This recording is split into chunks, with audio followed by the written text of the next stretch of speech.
It's Jake Mace, the vegan athlete. I haven't done a video for you guys in a few days. I figured I'd give you guys a special one. I got a little bit of chaos going on in my main garden center behind me. I gotta trim some things out. When I do that, I always have an overabundance of veggies in the garden. What do you do with them? Well, I love to hike, especially in summertime in the Phoenix area, Arizona Southwest area. And I love bringing lightweight foods with me on my hikes that are high in nutrient density. And my leafy greens, like my kale, my collard greens, etc., are one of the best things to dehydrate, put some seasoning on, make kale chips or collard chips or green chips. And I do it without any electricity in the sun. And the food goes from my backyard to the kitchen to the sun into my belly. All right, so follow me, let's go pick some. I'll show you really quickly in this quick video today how I dehydrate and season incredible kale chips from the garden using just the sun. I picked up this cheap wheelbarrow from the store, and we use this one only for veggies, not for dirt or soil or anything crazy, just for veggies. It's like a veggie harvesting wheelbarrow. Right?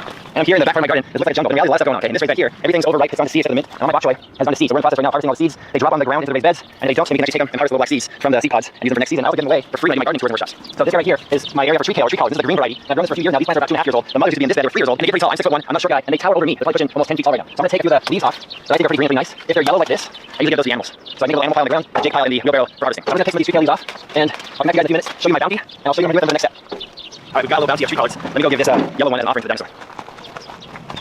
My man Leo is inside there catching a little sushi afternoon nap, and he's catching some shade underneath the angel red pomegranate tree. Let's have a little bit, eat that tree kale leaf. Okay, next over here, the living wall, which is like butterfly paradise. We have all this edible flowers and edible greens from Suzanne Ballard. The large garden is talking about a little grower here. We've got some collard greens and cauliflower greens that are getting a little bit too big for this area. So look at the size of that green, totally edible. And we're gonna make a nice little collard green chip out of this guy too. Down here on this side, I have a really nice looking red Swiss chard plant also from Suzanne Ballard. And we're gonna make a little Swiss chard chip out of this guy too. Now I keep this wheelbarrow around here, and I hose all these greens off in the wheelbarrow so no water is wasted. So I can actually put the water into this fruit tree right here. All right, before I hose these greens off, I need some energy. I just take some fresh stuff from the garden. We got some nice bachelor blend or cornflowers, kumquat, evergreen mulberry I picked up from Chancellery, and some goji berries fresh off the plant with the kumquat. I've always loved those. So good. Edible flower.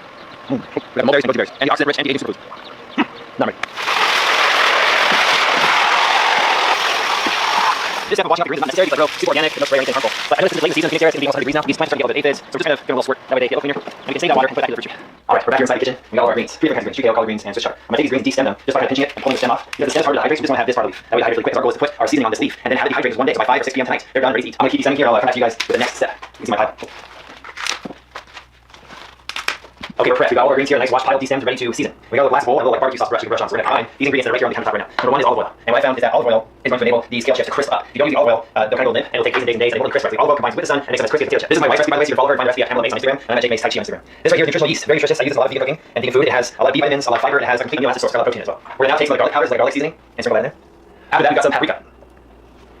Next here is a steak spice, and this is just all-purpose steak spice. After that, you're going to have some customization. This is my favorite spice called Cajun spice. You can never spice what you love. We have some pink Himalayan sea salt, and so we're going to do this with sprinkles. The steak spice already has salt in it. I noticed that you can over salt these guys. Too much salt is not a good thing at the end. You like to eat, but you're not 30 mile, 50 mile hike for 4 or 5 days. A little bit of salt, these kale chips is amazing. Now I'm going to just take my brush and mix it all up. And nutritional yeast makes it kind of thick. There we go, we're mixed up. And I'm going to take a leaf of the tree collard and put it here on this cutting board, cover the piece of wax paper. And that will just enable the cutting board to stay cleaner, help with easy cleanup, and oil won't absorb into your cutting board. Then I'm going to just take this guy and paint him on. This is the tedious part, so I'm going to show you guys how to do it with a couple leaves, and I'll cut to the end. And the other side. And the more we spread on this leaf, the easier and better it's going to crisp up. So get all the way to the edges and get both sides, guys.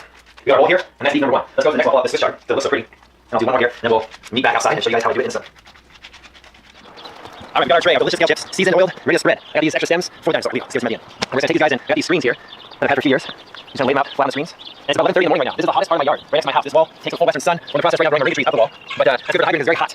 And a lot of the bugs and flies don't go over here, so we don't get a lot of flies on our kale chips. And at the end, this will be kind of pretty. I just posted a picture of this on my Jake Mace Tai Chi Instagram page. You can see how it looks. And underneath this guy, I have some mulberries hydrating from yesterday. They'll be really delicious in a vegan trail mix that I'll make after they're done hydrating. I'll be back here in about 5 minutes with that leaf. That looks fantastic. I'll show you the finished product. Hey guys, one of the recipe, let me talk about one thing. Doing this is very important. The more that we work with computers, and the more we work in cities, the more that we waste our lives sitting in traffic, and the more that we buy food from the store or from restaurants with money that we had to work for somebody else to get, the more we forget to do things like this, the more we actually suck doing things like this. But companies, they want that because the more we're dependent on them, the more money they'll make. So taking your greens that are highly nutritious from the garden, preparing them in your kitchen, and dehydrating them in the sun, your own yard, you're completely self-sufficient, self-contained. It's amazing. It really frees you up, makes you incredibly healthy, saves money in your wallet, and at the same time allows you to put none of your garden to waste. Alright, so all that work for about 3/4 of a tray. We've already done about 5 trays like this already in the house, and they are delicious. And it's about 11:30 a.m. here on Thursday morning. So I'll meet you guys back here at about 6:30 p.m. just as the sun is setting, and I'll taste it for you. I'll show you how these crisp up in just a few hours. Let's go make an offering to the dinosaurs. I'll cut it towards Leo. Here you go, Chubs. Here, buddy. Good Chubs. Good job, Chubs. You stole it.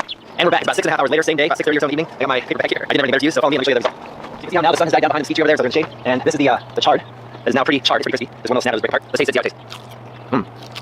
Nice and crispy. Melts in your mouth. Here's the big leaf of collard green. Just break it off. Delicious. And here's a leaf of the tree collard.